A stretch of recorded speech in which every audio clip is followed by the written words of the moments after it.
Welcome to the ASO Video Store. Today is another theater review. Yes, it's been a while since I've done one of these videos and all that. I've been watching movies in theaters, but don't really have time to make videos for them, but now I do.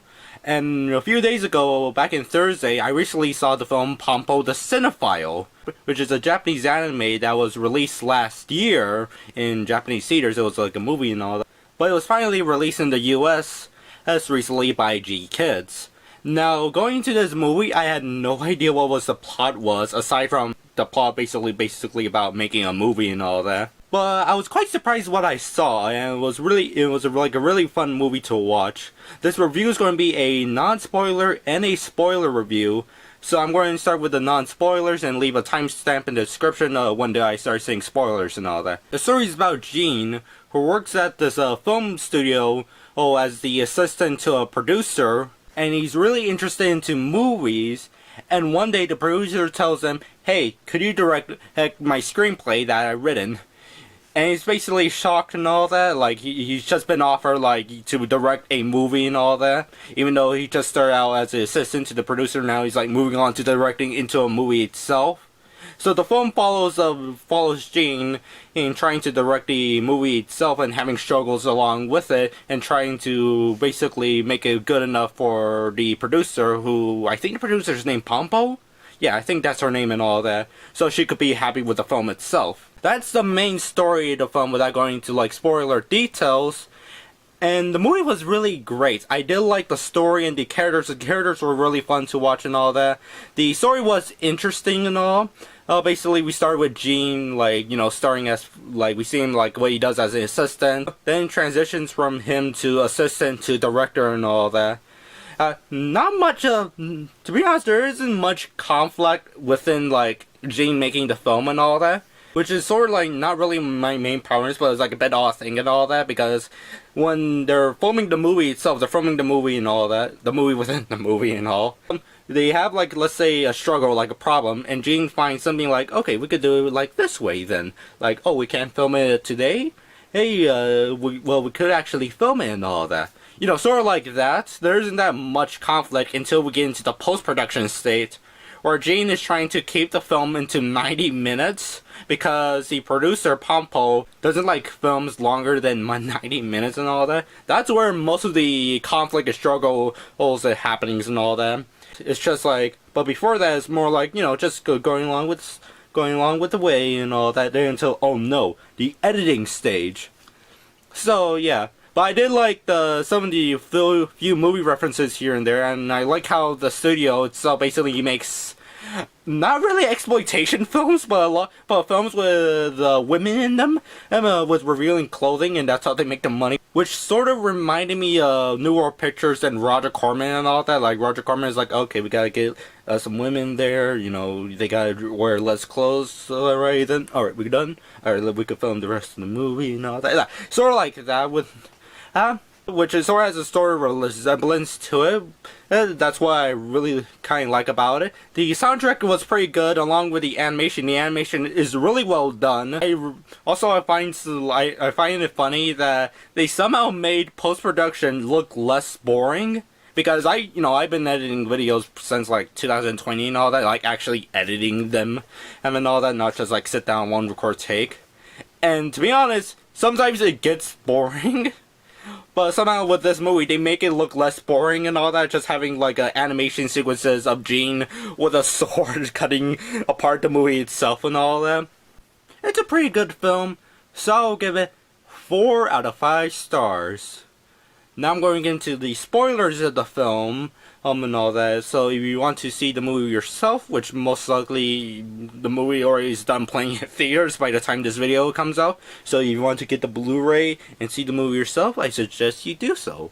But in case, one of the things I was expecting with conflict within the film and all that was that we get introduced to another character, like I think halfway through the movie, because they travel to Switzerland to basically film the movie they're making and all that. Because in the movie, Jean is directing a movie basically about a conductor who's slowly going down like a slump and all that, and somehow goes to Switzerland and all, like, you know, take a break and all that. So they go to Switzerland to film those scenes, and one of the struggles I I bring up is that basically Jane has to solve like problems throughout filming.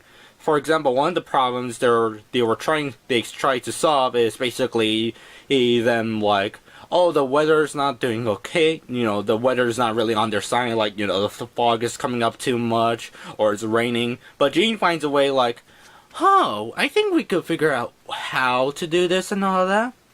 Like, one of the things he does, like, he actually involves a fog to help out with a scene. The conductor is played by a character named Martin Braddock, which I'm thinking is supposed to be inspiration to Marlon Brando. Even the advertising, the description, they call it a Brando-like actor.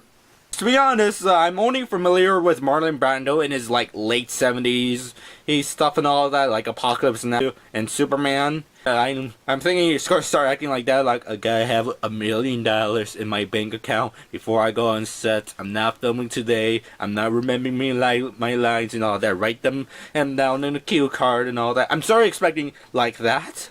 But no, it's an actual actor who does his job. Well, it doesn't say like Marlon Brando does his job, but as in Marlon Brando is just sort of hard to work with if you look into behind the scenes stuff with Superman and also Apocalypse Now. Fun fact, Marlon Brando didn't remember his lines when filming Superman, so they wrote the lines on the baby's diaper when he's looking down at the baby, so he read the lines from there. But in any case, so basically, Martin Braddock is playing the conductor in the movie and all that, which sort of reminded me the fact that there's an introduction before the movie started with the directors of the film, and I think it's also the writer, but I think it's the directors of the film, and they brought up how the producer of the film, POMPO, in the movie's probably favorite film is Whiplash, and I was like thinking like, oh, okay, now that makes sense. And of the story she wrote in the movie itself. Oh, where basically, you know, it's about a conductor. And Whiplash is basically about, like, a music teacher, and also the protagonist, who is, like, a teenager who's really good at the drums. I haven't seen Whiplash, but I heard it's really great. But in case, back to the topic. But basically, they want to film this scene with Martin Braddock, with basically surrounded by sheep, and I think it's sheep or goats. No, it's goats. So he's surrounded by goats, but the only problem is that the farm they kept the goats in were broken, so they had to let them out. And the other problem is that the wolves have been eating the goats, making the population of goats they got much more smaller. So they use the fog and try to fake it to look like it's more goats, which is pretty good. But there's one line that I didn't understand, where they say like, oh, the cardboard cutouts we made of the goats work really well in the fog. And I was like, how can you make cutouts within like a few hours and all that? You're in the middle of Switzerland, out in the mountains, and you can make cutouts. But in case. So yeah, that sort of didn't make sense of how they made cutouts within like a good amount of time and all that. Maybe they film it like in another day. They also had like another problem with the weather, or again, this time it's about the rain. They're like, oh no, there's too much rain, we can't film the good amount of scenes. And Gene is like, don't worry, I got an idea. And Gene basically is like, let's just film the scene in the rain, you know, him struggling building the farm and all that, while our other character, who is like a young girl, I think like young adult or young, was played by Natalie and all that, who was an inspiring actress, but she, funny enough, in the film and all that, in the beginning, Natalie wants to be an actor, but she's kind of down to her luck and all that, failing every single audition she goes to. Then Pompo sees like, oh, this girl got some potential. Let's have her in our second lead in our film and all that. You know, this person has no acting experience. You know, everything's fine and fine. I think there's also another character, which is more like one of the side characters, which I forgot her name. And basically, they have this, like, Natalie live with a side character to be the apprentice of that side character and all that, which is like a blonde woman and all. And I was like thinking, I don't think actors do that. You don't live with another actor so you can learn acting from them. I never really heard about it. But I do know one story that's sort of something like that. But let me just search up the actor's name because I cannot pronounce his last name. Yoshio Suichi. Yoshio Suichiya. Yes, Yoshio Suichiya. There's an interview with him, like a very old interview from the late 90s. And Suichiya mentions how for a while he actually lived in Kira Kurosawa's house and all that, because he would just wander around, just go up to mountains and come back like a few days later. And Kurosawa was like, okay, you live in my house now. So for a few years, Suichiya lived with Kurosawa. So with Natalie living with this other actress who has more experience, it kind of reminded me of that, story with Suichiya and all that. So back to topic about fixing the farmhouse. So they fix the farmhouse, but he falls down, and they start having a mud fight with each other. Like, oh look, the good scene. We're filming a good scene here, mud fight and all that. I was thinking probably Martin Braddock might bring up something like, I'm not going to fall down from top of that roof. You gotta give me a stunt actor. No filming for today. Sort of like this quote unquote Brando all type of acting, like in the what the promotion description says and all that on the G-Kids each site. But no, it's not really like that. But it was like, okay, I would fall down from there. But partly just how okay, we got a mattress. Alright, you fall in the mattress. Okay, there you go. Filming like that. But when they're at Switzerland and all that, Gene meets up with his old classmate or friend from high school, who's trying to be a banker and all, but he's failing, but he's unfortunately failing. I forgot his name. And they start talking to each other oh, I'm doing this and all that. And I'm thinking that character's going to probably show up later, probably cause a conflict within the story and all that. But no, they brought him up and they later bring him back.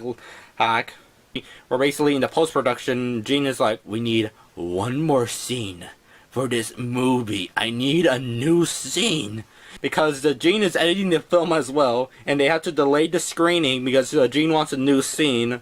And so they try basically make an offer with the bank, where coincidentally his friend is working for that bank and all that. And they first off they reject it, but he convinces the bank okay, let me try this and all that. And he makes this little pitch and all that, look at my little pitch here and all that, and and they're no, we're not going to do it. And it's revealed that he's been live streaming the pitch for all this time. Oh my gosh, how dare you, turn off the stream. But the president of that bank shows up and hey, that was a good pitch. We'll get money for it. Now here's another weird thing about it. She's okay, we'll crowdfund the scene. We'll crowdfund that's one essential scene of the movie and all that. I was thinking, so you're pitching to a bank, but you're also crowdfunding it? That's one thing I didn't get. You're pitching to a bank to get money, but you're also showing that you're crowdfunding it. Or I'm misinterpreting it oh look, if we crowdfund the project here, look, people want to see it and all that. Or the bank is okay, fine, here's the money. Or it's the bank is saying see how much support people are you want? They're donating so much money. It's unrealistically so fast. But then again, there's been Kickstarter projects that just went through the roof, reaching their goals within 24 hours or so. But this is going fast, within 7 minutes fast and all that, which was interesting to see. So that character, Gene's old pal and all that, helps him fund the movie. And the funny thing is at the end of when the movie's actually released and all that, you actually could see the bank logo. They added on the poster. It's just up there the bank logo. It's not even executive producer. No, it's, the bank logo is there. Because, partly actual movie studios take bank loans and all that. But you don't see the bank logo there. You don't see Bank of America, Wells Fargo when they're when in the credits and all that. Unless you do, because I don't really watch the credits and all that. Just go, okay, done. Let me get up here and go. Any case, forgot to mention this in the non-spoiler thing, but I think it was just spoilers and all that. But Gene starts as first assistant director, and then Pompo gets him okay, make us a teaser.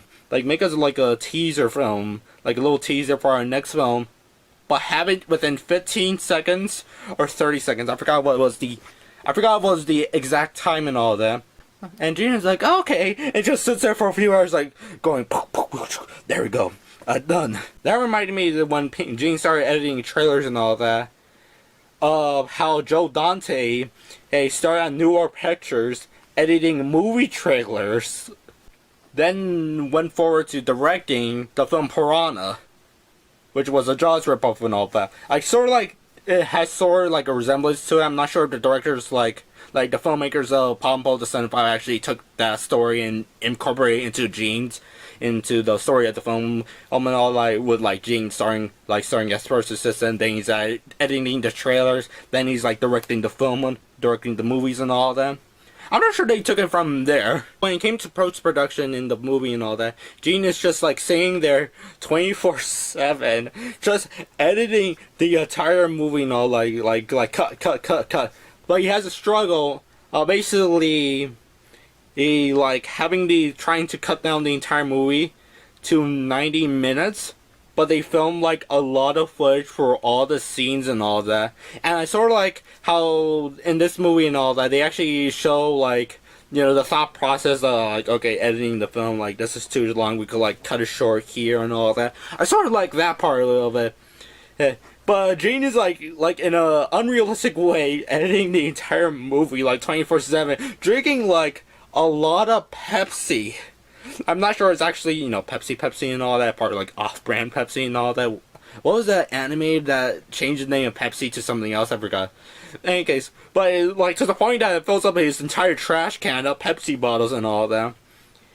Then finally, he passes out from overexhaustion and all that.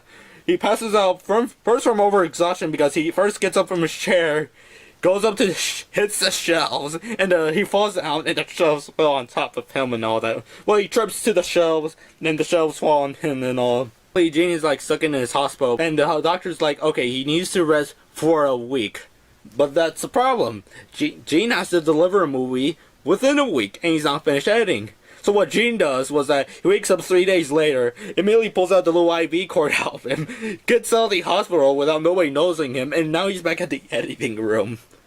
Which I don't think it's not really recommended to do, like, just like, you know what, screw rest, I'm going to finish my movie. But, you know, Gene is putting some effort there, literally, like, risking his health to, like, finish the movie and all. But when watching the movie, I was, like, so curious of how much footage they film, and what would have been, like, essentially Gene's director's cut if he didn't have that 90-minute runtime. Like, the first scene of the movie he's making to, like, the scene up to Switzerland, it's like the first hour is basically about the conductor's, like, downward spiral. Then, like, an hour in, he, like, goes, I'm going to Switzerland and all that. I was like, so you're telling me you spent an entire 1 hour with the conductor and all that, and now in an hour in, you're going to Switzerland. So what Gene does is trying to cut down the dialogue, trying to cut down all the scenes and all that. And the interesting thing is he talks to the producer's father, who was once a famous movie producer and all that, but he retired and let his movie studio to his granddaughter Pompo, which I'm not sure how old his granddaughter is, because Pompo looks like she's taller, smaller, like shorter than Gene, but old enough probably, like, to handle a company and all that. And her grandfather is just, like, you know, retired and all that. And there's an interesting scene where Gene talks to the producer's grandfather and all that. And here's the interesting thing. They go into the film archives of the studio, and you just see the grandfather just, like, splicing film for some reason. And he's like, and Gene's like, oh, what you doing? Oh, I'm just splicing old film and all that. And I was like thinking, what the heck you're doing splicing old film? What are you trying to make a different director's cut and all that? Like, I'm thinking like the grandfather's like, oh, I'm just cutting the most controversial scenes out of one of my movies and all that. Because he's, like, cutting it, then throwing in, like, the small film strips in the trash and all that. I'm just, like, very curious of what he's, like, doing in there. It's just, like, cutting up film. Maybe he's making his own director's cut, like how Francis Ford Coppola went back to restore Dimension 13 or re-edit Apocalypse Now and all that. But they have an interesting conversation about, like, editing the film, and Gene's, like, saying, look, I'm trying to, like, cut down this entire movie to 90 minutes. But I feel like I'm cutting out all the important dialogue scenes that makes the film. And the grandfather is just, like, responds something along the lines like, just edit and try to make a movie that the person that you really want to show and all of that.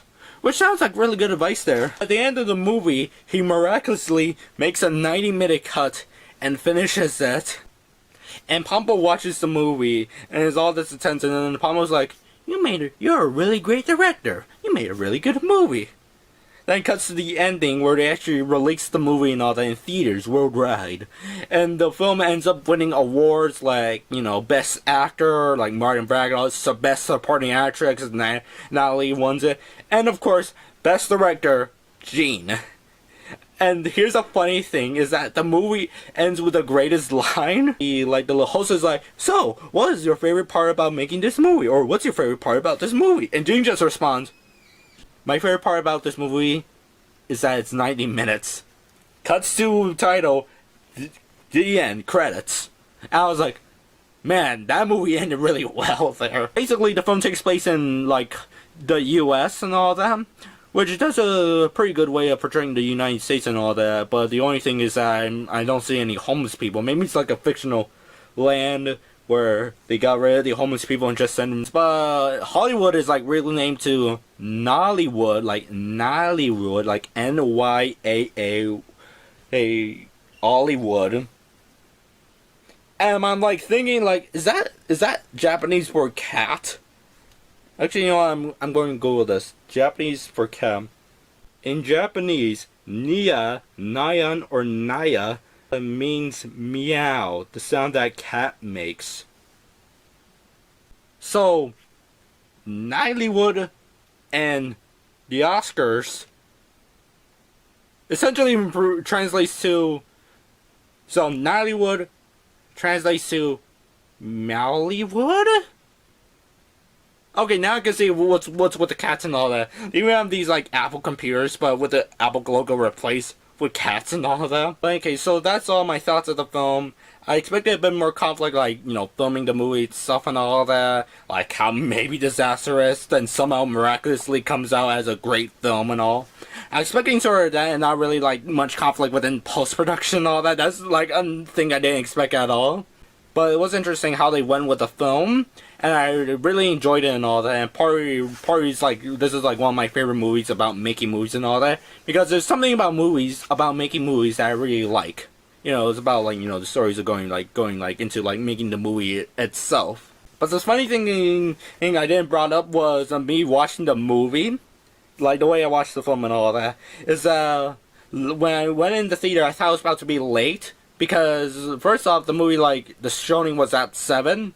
I was like, okay, maybe I might have time to, go get popcorn and all that. But when I showed up, it was 7, barely 6:58.